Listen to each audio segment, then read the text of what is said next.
السلام علیکم۔ امید کرتی ہوں آپ سب خیریت سے ہوں گے۔ آج جو کہانی میں آپ کو بتانے جا رہی ہوں وہ ایک لڑکی کی کہانی ہے۔ یہ زندگی کا اصول ہے کہ گھر کا سب سے لاڈلا بچہ جو ہو اس پر زندگی سب سے زیادہ تلخیاں دکھاتی ہے اور زندگی اس کے ساتھ کچھ اچھا سلوک نہیں کرتی۔ کچھ ایسا ہی واقعہ نعیمہ کے ساتھ پیش آیا۔ نعیمہ اپنے گھر کی سب سے بڑی اور لاڈلی بچی تھی۔ نعیمہ بہت لائق ٹیلنٹڈ تھی۔ اس کی ان غیر معمولی صلاحیتوں کی وجہ سے اس کے کچھ رشتہ دار اس سے بہت جلتے تھے اور حسد کرتے تھے۔ نعیمہ کے ماما بابا نے بھی اسے بہت نازوں سے پالا تھا۔ سب کچھ بہت اچھا چل رہا تھا، لیکن اس کے رشتہ داروں کی نفرت اس سے بڑھتی جا رہی تھی۔ وقت گزرتا گیا اور نعیمہ کی چھوٹی بہن کا رشتہ پکا ہو گیا۔ اس کی تیاری کے لیے نعیمہ نے اپنے کسی کزن سے کہا کہ مجھے پارلر جانا ہے، تو کسی اچھے سے پارلر کے بارے میں بتاؤ۔ اس وقت نعیمہ کی جو بھابھی تھیں وہ وہیں موجود تھیں۔ انہوں نے اسے کہا کہ میں تمہیں ایک پارلر سجیسٹ کرتی ہوں، لیکن تم میرے ساتھ جاؤ گی۔ نعیمہ راضی ہو گئی۔ وہاں جا کر نعیمہ نے اپنے بال کٹوائے۔ یہاں میں یہ بھی بتاتی چلوں کہ نعیمہ بہت خوبصورت لڑکی تھی۔ اس کے بال بہت ہی خوبصورت اور گھنے اور لمبے تھے۔ اس کے بالوں سے، اس کی خوبصورتی سے بھی رشتہ دار بہت جلتے تھے۔ نعیمہ کو یہ اندازہ بھی نہیں تھا کہ اب اس کے ساتھ کیا ہونے والا ہے۔ خیر، وقت گزرتا گیا۔ نعیمہ کی چھوٹی بہن کی شادی ہو گئی۔ وہ رخصت ہو کر اپنے گھر چلی گئی۔ کچھ دن گزرنے کے بعد نعیمہ کی طبیعت بگڑنے لگی۔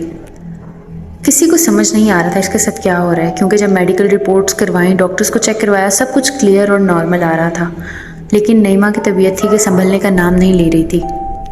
کی طبیعت خراب ہونے کی شروعات کچھ ایسے ہوئی کہ نعیمہ اپنے گھر والوں کے ساتھ بیٹھی تھی کہ ایک دم اس کی ٹانگ کو کھنچاؤ سا محسوس ہوا۔ پہلے اس نے دھیان نہیں دیا، لیکن پھر ایک دم اتنا برا کھنچاؤ ہوا کہ وہ برداشت نہیں کر سکی اور وہ چیخیں مارتی مارتی بے ہوش ہو گئی۔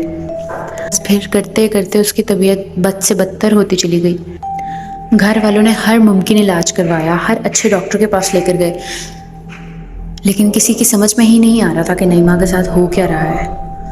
پھر اچانک ایک دن ایسے ہی اتفاقاً نعیمہ کے بابا کے ایک دوست ان کے گھر آئے۔ حقیقتاً نعیمہ کے بابا کے جو دوست تھے انکل فراز، وہ روحانیت میں بہت پہنچے ہوئے تھے اور روحانی علم کا بہت جانتے تھے۔ وہ ابھی گھر میں انٹر ہی ہوتے ہیں کہ ان کو کچھ محسوس ہوا، سمتھنگ ناٹ نارمل۔ انہوں نے نعیمہ کے بابا سے گھر کے سارے حالات وغیرہ پوچھنا چاہا۔ بتاتے بتاتے انکل نے بتایا کہ میری بڑی بیٹی نعیمہ، اس کے یہ حالات چل رہے ہیں۔ انکل نے کہا کہ نعیمہ کو بلاؤ۔ انکل فراز نے جب نعیمہ کو بلوایا، حیران کن طور پر نعیمہ انکل کے ساتھ کسی اور زبان میں، جو کہ غالباً عبرانی زبان تھی، اس میں باتیں کرنے لگی، جبکہ اس کے بابا اور اس کی امی کا کہنا تھا کہ کبھی اردو کے علاوہ یا انگلش کے علاوہ نعیمہ نے کبھی کوئی زبان سیکھی ہی نہیں، پھر یہ کیسے بول رہی ہے۔ انکل فراز نے نعیمہ کے اوپر کچھ پڑھا اور اس کو دم کیا۔ نعیمہ کو سلا دیا گیا۔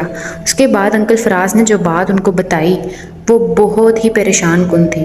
انہوں نے نعیمہ کے پیرنٹس کو بتایا کہ نعیمہ پر بہت سخت بندش کسی نے کروا دی ہے، اور جس نے کروائی ہے وہ بھی کوئی اپنا ہی ہے، لیکن وہ یہ نہیں جان سکے کہ وہ کون تھا۔ خیر، اب نعیمہ کے گھر والوں کو پتہ چل چکا تھا کہ نعیمہ کے ساتھ کیا ماجرا ہے۔ سب نعیمہ کو کبھی کہیں لے کر جاتے، کبھی کہیں لے کر جاتے کہ کہیں سے کچھ افاقہ ہو جائے، بٹ نعیمہ کی حالت بہتر نہیں ہوتی تھی۔ نعیمہ کے بھائی کے ایک جاننے والے تھے جو کہ کافی پڑھنے پڑھانے والے تھے۔ انہوں نے اس کے بھائی کو کہا کہ آپ کالے بکرے کی ایک سری لیں اور وہ نعیمہ کے سرہانے رکھ دیں، اس کو ساری رات پڑا رہنے دیجیے، اور جب صبح ہو تو طلوع آفتاب سے پہلے اس کو کسی ویران جگہ پہ یا جنگل میں یا قبرستان میں پھینک آئیں۔ انہوں نے ایسا ہی کیا۔ اب اس ساری کارروائی میں نعیمہ کے بھائی اور اس کی ایک بھانجی شامل تھی۔ اس کی بھانجی کا کہنا ہے کہ رات کو میں نے اپنے ہاتھوں سے اپنی خالہ کے سرہانے بکرے کا وہ سر رکھا تھا، لیکن جب صبح طلوع آفتاب کے وقت وہ اپنے ماموں کے ساتھ وہ سر اٹھا کر لے کر جانے لگی تو اس کا کہنا ہے کہ وہ سر اس سے اٹھایا ہی نہیں گیا، مطلب وہ اتنا بھاری ہو چکا تھا۔ اب وہ سر لے کر نعیمہ کے بھائی اور بھانجی کسی ویران جگہ پر جا رہے تھے۔ ایک جنگل میں رک کر انہوں نے وہ سر پھینک دیا۔ اور نعیمہ کے بھائی نے اپنی بھانجی کو منع کیا کہ پیچھے مڑ کر نہیں دیکھنا۔ اس کی بھانجی کا کہنا ہے کہ جب میں نے سر کو پھینکا تو مجھے پیچھے سے عجیب سی رونے کی آوازیں آنا شروع ہو گئی اور میرا نام کوئی پکار کر رو رہا تھا۔ خیر اس کے ماموں نے اسے منع کیا کہ جو بھی ہو پیچھے نہیں دیکھنا۔ اس کی بھانجی کا یہ بھی کہنا تھا کہ ایسا لگ رہا تھا جیسے کوئی چل کر پیچھے پیچھے آ رہا ہے۔ یہاں میں آپ کو یہ بھی بتاتی چلوں کہ پیچھے مڑ کر دیکھنا اس لیے بھی الاؤ نہیں ہے کیونکہ وہ جو چیزیں ہوتی ہیں پھر وہ اس پر حاوی ہونے کا خطرہ ہو جاتا ہے۔ نعیمہ کہتی ہے کہ اس کے بعد کچھ ہلکا محسوس کرنے لگی وہ، لیکن اس کی بہتری زیادہ دیر تک قائم نہ رہ سکی اور وہ پھر سے وہی چیزیں فیس کرنے لگی۔ نعیمہ کے مطابق اس کو عجیب عجیب سی آوازیں آتی تھیں۔ اس کو اپنے گھر میں ہی ایسا فیل ہوتا تھا جیسے اس کے علاوہ بھی کوئی وہاں موجود ہے، اس کے کمرے میں بھی۔ کمروں کے دروازے کھلنے کی آواز آتی تھی۔ اس کو اپنے بابا کی آوازیں سنائی دیتی تھیں جبکہ اس کے بابا گھر ہوتے ہی نہیں تھے۔ نعیمہ کے مطابق رات میں اکثر وہ بالکل ایسے پیرالائز فیل کرتی تھی خود کو جیسے اس کے جسم میں جان ہی نہیں۔ یہ سلسلہ آج بھی جاری ہے۔ نعیمہ اب 43 سال کی ہو چکی ہے، لیکن آج بھی یہ سارے واقعات اس کے ساتھ ہوتے ہیں، لیکن اب یہ چیزیں اس کی زندگی کا حصہ بن چکی ہیں اور اس کو یہ عادت ہو چکی ہے۔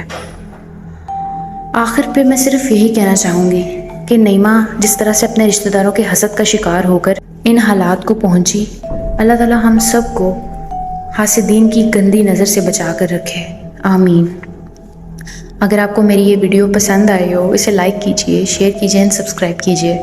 اگر آپ لوگ چاہتے ہیں کہ میں آپ کی سٹوریز بھی دنیا تک پہنچاؤں تو مجھے ای میل کیجئے۔ اللہ حافظ۔